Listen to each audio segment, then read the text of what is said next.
Hello and welcome back to Jenna Gets Creative. It is the final Wednesday of March, and that means it is the fifth and final episode of Season 3 of March Fandom Mayhem. We are doing a Dragon Ball theme this week, and I am, for once, actually using the NoBoxArtBox challenge to re-experience a box I got in the past. So this is going to be fun. Let's get this open, and then I will talk more about what's March Fandom Mayhem, what is the NoBoxArtBox challenge, all of that good stuff. This is replicating the September 2019 ScrawlrBox, and just wanted to note that I will be doing this style of a piece because I really enjoyed it. This video really did not get many views, so if you know who One Topic is, or if you just really like the style of this, I will try to remember to also link this video, but just look back to early February of this year. It was a vlog, and this is the art I did along with the vlog. So since this is a box I actually got, I am going to be able to show you the original supplies. I will have clips of those while I'm talking about them. The original box featured the Viviva Watercolor Sheets, and I am replicating that with some of my Van Gogh watercolor pans. Yes, I stole stuff out of a Derwent pan set so that I could use the box just to keep them together. I will reverse this after the video is done. So we have 16 watercolors replicating the Viviva Colorsheets. We have a Zebra mechanical pencil in 0.5mm lead size, replacing the Pentel Orange mechanical pencil. We have a Princeton Heritage round watercolor brush, size 6, replacing the same thing from Milan. And we have a Copic black fine liner in 0.8. size 08, replacing the same thing by Winsor & Newton. The original box sent 2 sheets of 300 GSM Bockingford watercolor paper, and I will be using the last untouched sheet left in this A5 watercolor ScrawlrBox branded pad from a more recent box. This is also 300 GSM. I firmly believe that all of these private labeled ScrawlrBox stuff is by Clairefontaine, and Clairefontaine owns Bockingford, so perfect. So, what is March Fandom Mayhem? Well, this is a collaboration that Weblight Dreams and I have been doing all month, and we're doing it for the 3rd year in a row. So, once a week in March, in this case we're doing it every Wednesday, we are doing fan art for each other based on themes that we have pre-selected, and this year we decided to make every episode a NoBoxArtBox challenge as well. So, as I mentioned in the beginning, we are doing Dragon Ball today, so her art, my art, it will be of Dragon Ball characters, and I don't know yet which box she picked. She doesn't know which box I picked. We don't know what characters we're doing. Well, actually, no, I did see a teaser of hers in the Art Addicts Alliance Discord, but I haven't seen it finished. I haven't seen the colors. Thank you to everybody who has been hanging out with us and watching us so far. Don't forget to watch Weblight Dreams' video this week as well. Hers will be a little bit late. It'll be out on Thursday, but that's okay. She is running a contest for everybody who watches both videos and comments on both videos. So don't miss hers. Go over there, get the instructions. You won't regret it. As for the box I am doing, NoBoxArtBox is a fun little challenge that I introduced to YouTube in 2018. There are so many reasons to do the NoBoxArtBox challenge. I introduced it so that I could test out the boxes that I had missed before I knew that art subscription boxes were a thing. But there are so many other reasons to do it. It's like, now I currently do it because I have no business maintaining a subscription to any of these companies right now because I have too many supplies, and quite often it just doesn't end up being financially worth it for me as a Canadian. But you can also do the NoBoxArtBox challenge to test out the idea of a subscription box, to try out the service before you actually get the service to see if it would be worth it for you. You can do it to test out the other company that you can't afford simultaneously with the one you are subscribed to. You can do it to get inspired. Or like I'm doing today, you can do it to re-experience a box you got in the past in a different way. So if you want to do the NoBoxArtBox challenge, it's simple. There are 3 simple steps. Step 1, pick any art or craft subscription box service out there, pick a past month that already shipped, and look up the contents. Step 2, match the contents as close as possible using supplies you already own. No going shopping specifically to do one of these challenges, that's not the point. Use what you've already got. Exact matches are fine if you are doing a box you haven't got before. If you are like I'm doing today, re-experiencing a box you got in the past, you do have to find the next closest match in your collection. Don't just use what actually came in the box. That's cheating. Step 3. Make art. If the original box had a prompt or a theme, unless you have a good reason like I do today, try to stick to it. Only add missing essentials such as a pencil or a piece of paper. If you try the NoBoxArtBox challenge and you decide to share your art on social media, use the hashtag NoBoxArtBox. It doesn't have to be the box I'm doing today or any box I have done in the past. It can be any box, and I do want to see what you created, so go ahead and use the hashtag when you share. If you make a YouTube video for the NoBoxArtBox challenge, go ahead and send me a link. I do have a master playlist for the challenge, and I love adding other people's videos to that playlist. Now comes the point where I tell you what was in the box and what I've replaced it with. As per usual with all of my Artbox videos, I will have all of this information, all of the numbers, all of that kind of stuff in the description box down below. ScrawlrBox is a UK-based company, so I will be giving the RRP, recommended retail price, in pounds sterling. I will have that converted to US dollars and Canadian dollars. Keep in mind that I'm going to be reading you the RRP off of a card from September 2019. RRP may have changed. I'm not doing the work of researching what they actually are now. Some of these products are hard to find. We'll just take it at face value. It can't be that different. I will go ahead and try to find these items at online retailers in all 3 currency regions for people paying in pounds sterling, US dollars, and Canadian dollars. We will get the RRP total for the box, the real world shopping total for the box, and the difference between the two, so that we can then go and look at what you actually saved depending on how long you're subscribed for and where you're subscribing from, based on the RRP total, the real world total, all that kind of stuff. When this ScrawlrBox came out, ScrawlrBox started at £15 per box and went down dramatically if you subscribed for 3 months, 6 months, whole year at a time. These days, it starts at £16.95 per box, and all the way down at a whole year subscribed, it's £16.25 per box. They really don't give much of a discount anymore. Used to be 12 boxes for the price of 11 at that 1 year subscription, but yeah, I get it. Brexit made things expensive. It also used to be free in the UK and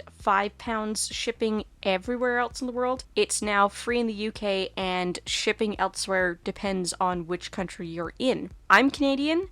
I have got ScrawlrBox a few times since they changed this, and I paid £7 per box shipping, so that's the shipping cost I'm using for both the Canadian calculations and the US calculations. Also, as I mentioned before, the challenge prompt for this box was Feeling Buggy. This was the box that was a collaboration with Casey Golden, a YouTuber here you may know of, and of course, she did some bugs. She did her ants. I have done the legitimate box. I did do the actual prompt, and this is for March Fandom Mayhem, so I feel completely justified in just doing a Dragon Ball piece and not trying to incorporate bugs, because I want to do the portrait like the style of one topic at a time that I showed you at the beginning. Forgive me. The original box sent the original 16 color set of Viviva Watercolor Sheets. Since I have the card, I am going to actually read the card to you. The best time to get creative is in the moment, when witnessing a beautiful sunrise or sat in a picturesque cafe by a bustling street. Unfortunately, inspiration doesn't always wait for a suitable time of day, and some methods of painting are messy and inconvenient for portable use. The Viviva Watercolor Sheets are the easiest and most convenient watercolor set to paint with on the go. Each sheet is made of a super saturated layer of color deposited on paper. There are 16 intense and vibrant colors to choose from, and there is no need to worry about any mess. Simply pick up this amazingly thin and lightweight watercolor set and paint, and you will be able to get creative whenever you want and wherever you are. RRP in 2019 was £18.99. I believe it's around the same. This is cheaper on our side of the pond, and that's probably just because it's an American company. I have already gone ahead and done the pricing research. This is even more expensive in the UK now. I found it at Great Art for £22.39, but over here on this side of the ocean, at DickBlick you can get it for $20.46 US, which is about $4 off RRP, and at Wallach's, us Canadians can get it for $22 Canadian, which is $9 off RRP. Personally, I really don't like the Viviva watercolor sheets, not because I don't like the idea or the convenience, it is really cool. I just don't like the formulation of the paint itself. I understand that something in this type of media, it has to reactivate really, really well and really, really easily, but it means you cannot layer with this paint. It will bleed, it will make mud, but you also have to be really careful trying to get colors side by side because they'll just spontaneously blossom into each other 20 minutes after you did anything. It's weird. It's hard to control.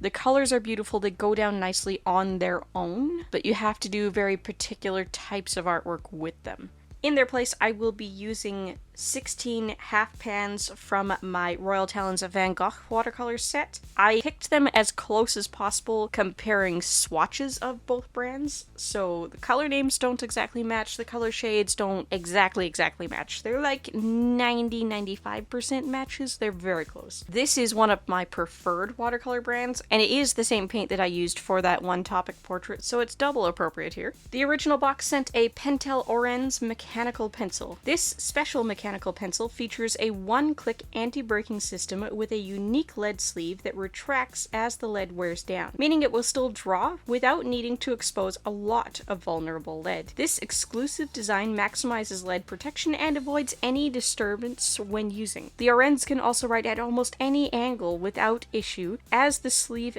doesn't snag the paper. With its easy and comfortable use, this mechanical pencil is set to revolutionize your drawing and even hides a handy little eraser under the clicker. RRP is £11.29. So in the original box, the size that we got was randomized. Some people got a 0.5, some people got a 0.7, that's millimeters. I got a 0.5 and I was quite disappointed because every single subscription box that I've ever got that sends a mechanical pencil sends me a 0.5, and every single mechanical pencil I ever had for school was a 0.7, so I didn't have lead refills for 0.5s. I ended up actually having to order 2H lead specifically for 0.5 mechanical pencils so that I could use these dumb things. I'm not a huge fan of mechanical pencils to begin with, which you probably know if you watch my channel, but this one in particular I remember finding quite annoying because that special sleeve they're talking about, yeah, it just randomly sucks itself back into the pencil while you're drawing if you use too much pressure. So sure, it's not going to snag the paper, but you also can't draw. This one is cheaper everywhere else you're going to find it, by like half. So I don't know where they were going with the RRP on this one. This is probably one of those pencils where the market decided that it needed to be cheaper in the last 2 years. To replace it, I am using the MP M301 Zebra mechanical pencil in the same size, the 0.5. This came out of the Jazzy Art Box collaboration with ScrawlrBox. Yeah, what can I say? It's nice if you like mechanical pencils. I don't, we have already established that. The paintbrush sent in the original box was the Milan Round Synthetic Brush 611. This small Milan round brush with a short wooden handle is a great companion to these watercolors. The matte black finish and dipped silver end combines with a nickel ferrule to give a very sleek and polished look. The synthetic bristles of this brush make it perfect for use with watercolor paints and other water-based techniques. RRP is £1.79. This has been one of my favorite and go-to watercolor brushes ever since I got it, and I really wish that this was a brand that was sold in more places in the English-speaking market. I don't have prices in the wild for this one because I could not find it in the UK, in the US, or in Canada. In its place, I am using a Princeton Heritage Round number 6. This one I got out of an Art Snacks box, and Princeton is just all around a really good company, and I love their watercolor brushes. I have not met a Princeton brush I don't like. So this one's newer. I don't have as much of an opinion on it, but I do think it's a good fit to replace the Milan that I love and use all the time. The pen that the original box sent was a Winsor Newton fineliner, a superior quality black ink fine line pen with a tapered steel sheathed nib. This pen has a slightly longer barrel than standard, which is made from 100% recyclable polypropylene. It sits comfortably in the hand and allows for a variety of drawing and sketching styles. The fine liner contains a water-based pigment ink that is non-fading, water-resistant, and acid-free. The consistent and reliable ink flow makes it perfect for bringing your next sketch to life. RRP is £3.58. Everybody got an 05, which I believe is the biggest nib Winsor Newton makes. I could be wrong, they could make a 1.0. I'm not entirely sure on that. This is the one and only Winsor Newton fine liner I own, partly because I have so many fine liners I really don't need to order a full set from yet another brand, and partly because I don't like the fact that it's longer than everything else. It kind of sticks out. But it is a good pen. I would not be upset to have more of them, for sure. Like most pigment liners, they are excellent for use with alcohol ink, so they do work well with Copics. I just think that an 08, a 0.8mm line, that was a bold choice to send as the only pen in a watercolor box. This one is easily available everywhere, and it is a bit of a savings everywhere, but you know, not as dramatic as the Pentel or the Vivivas. In its place, I am using the first black ink pigment fine liner that I found in my box in the same size. Happens to be a Copic multiliner. I'm sure I have 5 other pens in there that I could have used instead, but this is what I grabbed. It's pretty standard, it's one of my go-to brands, you've seen me use it a lot, you know I love it. I generally use them with alcohol ink, but it'll work with watercolor as well. Last but not least, the original paper was Bockingford Watercolor 300 GSM. Beautiful English watercolor paper traditionally made on a cylinder mold machine at St. Cuthbert's Mill. This is a high-quality paper that is made by using pure materials to archival standards. Its attractive surface is created using natural woolen felts that give it a distinctive random texture. This is an extremely forgiving watercolor paper valued by both professional and amateur artists around the world. Way back in 2019 and earlier, when ScrawlrBox was only sending like 2 sample sheets of paper, they did not attribute a value to the paper on the menu card. Some of the oldest menu cards, they don't even mention what paper was in the box. This was 2 sheets. They are always A5 size or close to it because that's what fit in the older boxes. I'm estimating the value that this added to the box at £1. That is based on the fact that the one time that they sent more than 2 sheets, June 2020, they sent 6 sheets of 350 GSM See What at Brighton watercolor paper. They valued that at £2.99, so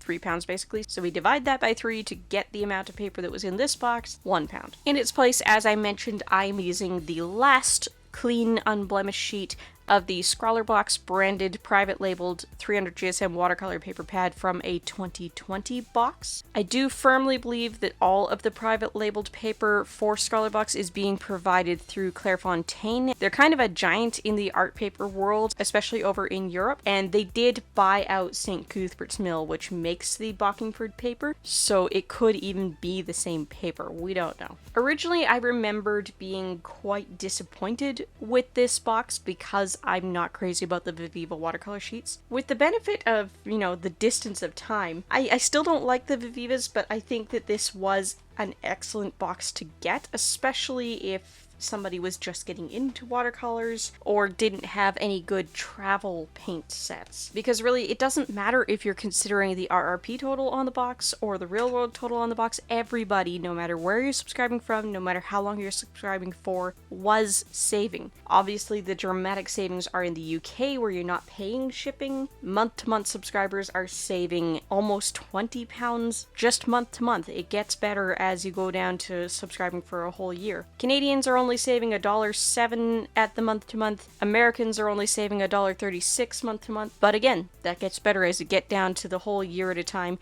And that difference, that's partly because it is quite a bit cheaper to buy the Vivivas over on this side of the Atlantic, and partly because of that £7 in shipping that the UK customers aren't paying. Anyway, I had a lot of fun with this.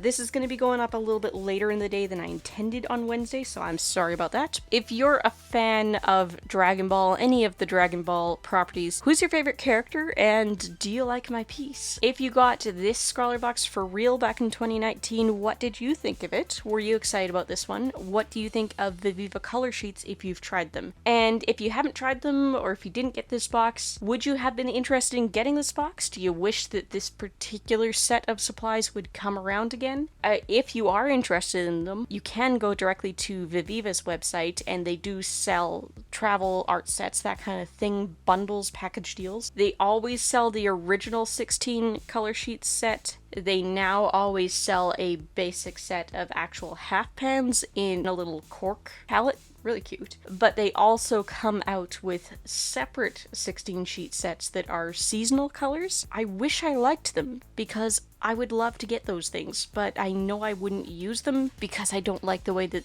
this paint behaves. But that might just be a me thing. You might love them, and if you love them, that's great. I'm glad somebody does. I'm sure lots of people do, otherwise they would have gone out of business. I'm not sponsored by any of these brands I'm talking about. I'm always paying attention to what's going on with the art brands, so yeah, there we go. Anyway, I've rambled long enough at you. Go watch Weblight Dreams' video if you haven't already, and it's Thursday or later. And if you're looking for more to watch, I've got some suggestions up on the left side of the screen now. Don't forget to like, comment, maybe even subscribe, and if you like living life creatively, whatever that means to you, I'd love to have you along for the ride. Bye guys!